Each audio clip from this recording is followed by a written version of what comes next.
ആകാശവാണി. നമസ്കാരം.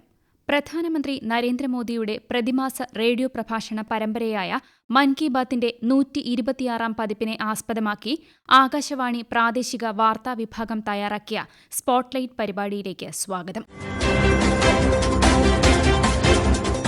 ഭഗത് സിംഗിന്റെയും ലതാ മങ്കേഷ്കറുടെയും ജന്മദിനമാണ് എന്ന് ഓർമ്മിപ്പിച്ചുകൊണ്ടാണ് പ്രധാനമന്ത്രി മൻ കി ബാത് പരിപാടി ആരംഭിച്ചത്. അനശ്വര രക്തസാക്ഷിയായ ഭഗത് സിംഗ് ഓരോ ഭാരതീയനും, പ്രത്യേകിച്ച് രാജ്യത്തെ യുവാക്കൾക്ക് ഒരു പ്രചോദനമാണെന്നും നിർഭയത്വം അദ്ദേഹത്തിന്റെ സ്വഭാവത്തിൽ ആഴത്തിൽ വേരൂന്നിയിരിക്കുന്നതാണെന്നും അദ്ദേഹം പറഞ്ഞു. മനുഷ്യവികാരങ്ങളെ ഉണർത്തുന്ന ഘടകങ്ങൾ അടങ്ങിയിരിക്കുന്ന ലതാ മങ്കേഷ്കറുടെ ഗാനങ്ങളെക്കുറിച്ച് പറഞ്ഞ പ്രധാനമന്ത്രി അവരുടെ ദേശഭക്തി ഗാനങ്ങൾ ആളുകളെ വളരെയധികം പ്രചോദിപ്പിക്കുന്നതായിരുന്നു എന്നും അഭിപ്രായപ്പെട്ടു. ഒപ്പം ലതാ മങ്കേഷ്കർ ആലപിച്ച പ്രധാനമന്ത്രിക്ക് ഏറ്റവും ഇഷ്ടപ്പെട്ട ഗാനമായ ജ്യോതി കലശ് ചൽക്കെ എന്ന ഗാനം മൻ കി ബാത് ശ്രോതാക്കൾക്കായി പങ്കുവയ്ക്കുകയും ചെയ്തു അദ്ദേഹം.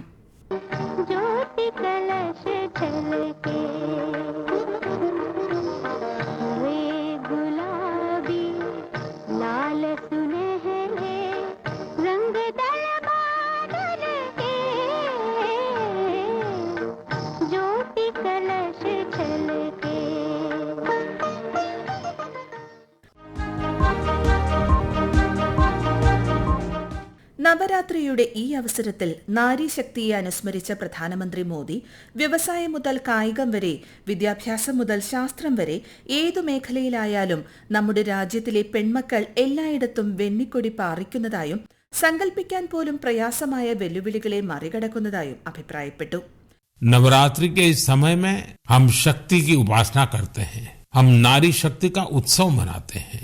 बिजनेस से लेकर स्पोर्ट्स तक और एजुकेशन से लेकर साइंस तक, आप किसी भी क्षेत्र को लीजिए, देश की बेटियां हर जगह अपना परचम लहरा रही हैं. आज वे ऐसी चुनौतियों के भी पार कर रही हैं जिनकी कल्पना तक मुश्किल है. 8 മാസം തുടർച്ചയായി കടലിൽ തങ്ങാനും കാറ്റിന്റെ വേഗതയിൽ സഞ്ചരിക്കുന്ന പായ്വഞ്ചിയിൽ, അതും കടലിലെ കാലാവസ്ഥ എപ്പോൾ വേണമെങ്കിലും മോശമാകാം എന്ന സാഹചര്യത്തിൽ 50,000 കിലോമീറ്റർ സഞ്ചരിച്ച ഭാരതീയ നാവികസേനയിലെ ധീരരായ 2 വനിതാ നാവിക ഉദ്യോഗസ്ഥരുടെ സാഗർ പരിക്രമയെക്കുറിച്ച് പരാമർശിച്ച പ്രധാനമന്ത്രി ധൈര്യവും ദൃഢനിശ്ചയവും എന്താണെന്ന് അവർ തെളിയിച്ചതായി അറിയിച്ചു. ഈ 2 സാഹസിക ഉദ്യോഗസ്ഥരായ കമാൻഡർ ദിൽനയെയും ലഫ്റ്റനന്റ് കമാൻഡർ രൂപയെയും പ്രധാനമന്ത്രി പരിചയപ്പെടുത്തി. ഈ പര്യവേക്ഷണത്തിനായി തങ്ങൾ 3 വർഷത്തെ തയ്യാറെടുപ്പ് നടത്തിയതായും നാവിഗേഷൻ മുതൽ കമ്മ്യൂണിക്കേഷൻ, എമർജൻസി ഡിവൈസസ് എങ്ങനെ പ്രവർത്തിപ്പിക്കാം, ഡൈവിംഗ് എങ്ങനെ ചെയ്യാം, ബോട്ടിലെ ഏത് തരത്തിലുള്ള അടിയന്തരാവസ്ഥയും എങ്ങനെ കൈകാര്യം ചെയ്യാം, ഒരു മെഡിക്കൽ എമർജൻസി എങ്ങനെ കൈകാര്യം ചെയ്യാം, ഇതിന്റെ എല്ലാം പരിശീലനം നാവികസേന തങ്ങൾക്ക് നൽകിയതായി ഉദ്യോഗസ്ഥർ പ്രധാനമന്ത്രിയെ അറിയിച്ചു. ലോകത്തിലെ ഏറ്റവും വിദൂരമായ സ്ഥലമായ നീമോ പോയിന്റിൽ പായ്വഞ്ചിയിലെത്തിയ ഈ സംഘം ഈ പ്രദേശത്തോട് ഏറ്റവും അടുത്ത് മനുഷ്യവാസമുള്ളത് അന്താരാഷ്ട്ര ബഹിരാകാശ നിലയത്തിലാണെന്നും അറിയിച്ചു. ഒരു പായ്വഞ്ചിയിൽ ഇവിടെ എത്തിയ ലോകത്തിലെ ആദ്യ ഭാരതീയനും ആദ്യ ഏഷ്യക്കാരനും ലോകത്തിലെ ആദ്യ വ്യക്തികളും ഈ വനിതകളാണ്. പായ്വഞ്ചിയിൽ ലോകം ചുറ്റിയെത്തിയ തന്റെ മകൾ ലഫ്റ്റനന്റ് കമാൻഡർ ദിൽനയെ പ്രധാനമന്ത്രി മൻ കി ബാത് പരിപാടിയിലൂടെ അഭിനന്ദിച്ചതിലും മകളുമായി പ്രധാനമന്ത്രി സംവദിച്ചതിലും അഭിമാനമുണ്ടെന്ന് മാതാവ് റീജ. എന്റെ മകൾ പായ്വഞ്ചിയിൽ പോയി ജയിച്ചു വന്നതിൽ പ്രധാനമന്ത്രിയെ സംസാരിക്കാൻ കഴിഞ്ഞതിൽ ഞാൻ വളരെയധികം സന്തോഷിക്കുന്നു.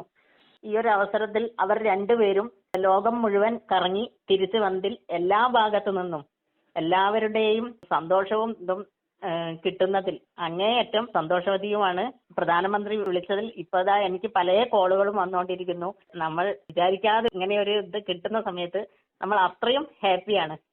ലോകം മുഴുവൻ വെറും ഒരു പായ്വഞ്ചിയിൽ ചുറ്റി വരിക എന്ന് പറഞ്ഞാൽ അതൊരു റിസ്ക് തന്നെയാണ്. അതെല്ലാം കഴിഞ്ഞ് അവർ രണ്ടുപേരും തിരിച്ചെത്തി.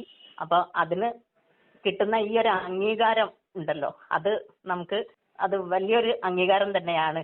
പ്രധാനമന്ത്രിയുമായിട്ട് ഇതിൽ സംസാരിക്കുക എന്ന് വെച്ചാൽ അതൊന്നും നമുക്ക് പ്രതീക്ഷിക്കാൻ പറ്റാത്തൊരു കാര്യമാണ്. ദീപാവലിക്ക് ശേഷം വരുന്ന പുണ്യ ഉത്സവമായ ഛാട്ട് പൂജയെക്കുറിച്ച് സംസാരിച്ച പ്രധാനമന്ത്രി സൂര്യദേവന് സമർപ്പിതമായ ഈ മഹോത്സവം സവിശേഷമാണെന്നും അസ്തമയ സൂര്യന് നിവേദ്യമർപ്പിക്കുകയും ആരാധിക്കുകയും ചെയ്യുന്ന ഈ ഉത്സവം രാജ്യത്തിന്റെ വിവിധ ഭാഗങ്ങളിൽ മാത്രമല്ല ലോകമെമ്പാടും ആഘോഷിക്കപ്പെടുന്നതായും അറിയിച്ചു.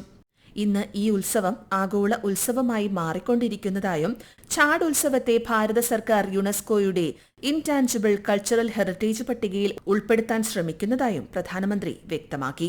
ഭാരത സർക്കാരിന്റെ സമാനമായ ശ്രമങ്ങൾ കാരണം കൊൽക്കത്തയിലെ ദുർഗാപൂജയെ ഇൻടാഞ്ചിബിൾ കൾച്ചറൽ ഹെറിറ്റേജ് ലിസ്റ്റിൽ ഉൾപ്പെടുത്തിയിട്ടുണ്ട്. ഒക്ടോബർ 2 ഗാന്ധി ജയന്തി ആഘോഷിക്കാനൊരുങ്ങുന്ന വേളയിൽ സ്വദേശി ഉൽപ്പന്നങ്ങൾ സ്വീകരിക്കണമെന്ന ഗാന്ധിജിയുടെ നിർദ്ദേശം ഓർമ്മിപ്പിച്ച പ്രധാനമന്ത്രി കഴിഞ്ഞ കുറച്ചു വർഷങ്ങളായി ഖാദി വിൽപ്പനയിൽ ഗണ്യമായ വർധന കാണുന്നതായി അറിയിച്ചു. ഒക്ടോബർ 2 ഏതെങ്കിലും ഒരു ഖാദി ഉൽപ്പന്നം വാങ്ങണമെന്ന് അദ്ദേഹം ജനങ്ങളോട് അഭ്യർത്ഥിച്ചു.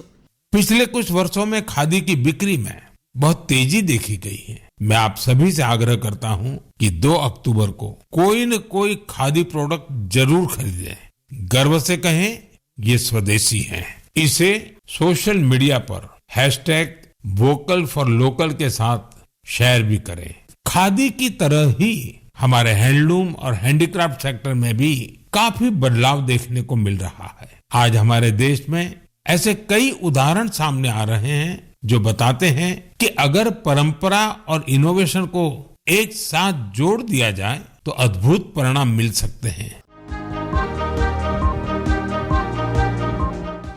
നമ്മുടെ കൈത്തറി കരകൌശല മേഖലകളിലും ഗണ്യമായ മാറ്റങ്ങൾ വന്നിട്ടുള്ളതായി പറഞ്ഞ പ്രധാനമന്ത്രി പാരമ്പര്യവും നൂതനാശയങ്ങളും സംയോജിപ്പിക്കുകയാണെങ്കിൽ അത്ഭുതകരമായ ഫലങ്ങൾ ഉണ്ടാകുമെന്നതിന് നിരവധി ഉദാഹരണങ്ങൾ നമ്മുടെ രാജ്യത്ത് കാണാൻ കഴിയുമെന്നും അറിയിച്ചു. നമ്മുടെ പാരമ്പര്യങ്ങളിൽ നിരവധി വരുമാന സ്രോതസ്സുകളുണ്ട് എന്നറിയിച്ച പ്രധാനമന്ത്രി തീരുമാനം ഉറച്ചതാണെങ്കിൽ വിജയം നമ്മെ കൈവിടില്ല എന്നും ഓർമ്മിപ്പിച്ചു. കുറച്ചു ദിവസങ്ങൾക്കുള്ളിൽ നാം വിജയദശമി ആഘോഷിക്കും. ഈ വിജയദശമി സവിശേഷമാക്കാൻ മറ്റൊരു കാരണം കൂടിയുണ്ട്. രാഷ്ട്രീയ സ്വയംസേവക സംഘം സ്ഥാപിതമായതിന്റെ 100ാം വാർഷികമാണ് ഈ ദിവസം. ഒരു നൂറ്റാണ്ടിന്റെ ഈ യാത്ര അത്ഭുതകരവും പ്രചോദനാത്മകവുമാണെന്ന് പ്രധാനമന്ത്രി പറഞ്ഞു. കല, സാഹിത്യം, സംസ്കാരം എന്നിവയെക്കുറിച്ചുള്ള ഏറ്റവും സവിശേഷമായ കാര്യം അവ ഏതെങ്കിലും ഒരു മേഖലയിൽ മാത്രം ഒതുങ്ങി നിൽക്കുന്നതല്ല, മറിച്ച് അവയുടെ സുഗന്ധം എല്ലാ അതിരുകളെയും മറികടക്കുകയും ജനമനസ്സുകളെ സ്പർശിക്കുകയും ചെയ്യുന്നു എന്നതാണെന്ന് പ്രധാനമന്ത്രി പാരീസിലെ ഒരു സാംസ്കാരിക സ്ഥാപനമായ സൗന്ദക് മണ്ഡപം ഭാരതീയ നൃത്തകലയെ ജനപ്രിയമാക്കിയ വിഷയം പരാമർശിച്ചുകൊണ്ട് അറിയിച്ചു. ഇനി അങ്ങോട്ട് ഒന്നിനു പുറകെ ഒന്നായി ഉത്സവങ്ങളും സന്തോഷങ്ങളും വരാനിരിക്കുന്നു എന്നറിയിച്ച പ്രധാനമന്ത്രി എല്ലാ ഉത്സവവേദികളിലും GST സേവിംഗ്സ് ഫെസ്റ്റിവൽ നടക്കുന്നുണ്ടെന്ന് അറിയിച്ചു. നമ്മുടെ ഉത്സവങ്ങളെ കൂടുതൽ സവിശേഷമാക്കുന്നതിനായി തദ്ദേശീയ ഉൽപ്പന്നങ്ങൾ മാത്രം ഉപയോഗിച്ച് ഇത്തവണ ഉത്സവങ്ങൾ ആഘോഷിക്കാൻ നാം ദൃഢനിശ്ചയമെടുക്കണമെന്നും നമ്മുടെ ആഘോഷങ്ങളുടെ തിളക്കം പല മടങ്ങ് വർദ്ധിക്കുന്നതായി ഇതിലൂടെ കാണാൻ കഴിയുമെന്നും പ്രധാനമന്ത്രി അറിയിച്ചു. वोकल फॉर लोकल को खरीदारी का मंत्र बना दीजिए. ठान लीजिए हमेशा के लिए जो देश में तैयार हुआ है वही खरीदेंगे. जिसे देश के लोगों ने बनाया है वही घर ले जाएंगे. जिसमें देश के किसी नागरिक की मेहनत है उसी सामान का उपयोग करेंगे. जब हम ऐसा करते हैं तो हम सिर्फ कोई सामान नहीं खरीदते, हम किसी परिवार की उम्मीद घर लाते हैं, किसी कारीगर की मेहनत को सम्मान देते हैं, किसी युवा उद्यमी के सपनों को पंख देते हैं. വോക്കൽ ഫോർ ലോക്കൽ എന്നത് നമ്മുടെ ഷോപ്പിംഗ് മന്ത്രമാണെന്നും രാജ്യത്ത് നിർമ്മിക്കുന്ന സാധനങ്ങൾ മാത്രമേ നാം വാങ്ങുകയുള്ളൂ എന്ന ദൃഢനിശ്ചയം എടുക്കണമെന്നും നാം ഇങ്ങനെ ചെയ്യുമ്പോൾ ഒരു സാധനം വാങ്ങുക മാത്രമല്ല, ഒരു കുടുംബത്തിന് പ്രതീക്ഷ നൽകുകയും ഒരു കരകൌശല വിദഗ്ധന്റെ കഠിനാധ്വാനത്തെ ബഹുമാനിക്കുകയും ഒരു യുവ സംരംഭകന്റെ സ്വപ്നങ്ങൾക്ക് ചിറകുകൾ നൽകുകയും ചെയ്യുന്നുവെന്ന് അദ്ദേഹം പറഞ്ഞു. നാം എല്ലാം നമ്മുടെ വീടുകൾ വൃത്തിയാക്കുന്ന തിരക്കിലാകുമെന്നും എന്നാൽ ശുചിത്വം വീടിന്റെ 4 ചുവരുകളിൽ മാത്രം ഒതുങ്ങരുതെന്നും തെരുവ്, കമ്പോളം, ഗ്രാമം എന്നിങ്ങനെ എല്ലായിടത്തും ശുചിത്വം വരുത്തേണ്ടത് നമ്മുടെ ഉത്തരവാദിത്തമായി മാറണമെന്നും പ്രധാനമന്ത്രി ഓർമ്മിപ്പിച്ചു. വരാനിരിക്കുന്ന ദീപാവലിക്ക് എല്ലാവിധ ആശംസകളും നേർന്ന പ്രധാനമന്ത്രി എല്ലാവരും സ്വയം പര്യാപ്തരാകുകയും രാജ്യത്തെ സ്വയം പര്യാപ്തമാക്കുകയും അതിലേക്കുള്ള പാത സ്വദേശിയിലൂടെ മാത്രമേ സാധ്യമാകുകയുള്ളൂവെന്നും ആവർത്തിച്ച് വ്യക്തമാക്കി.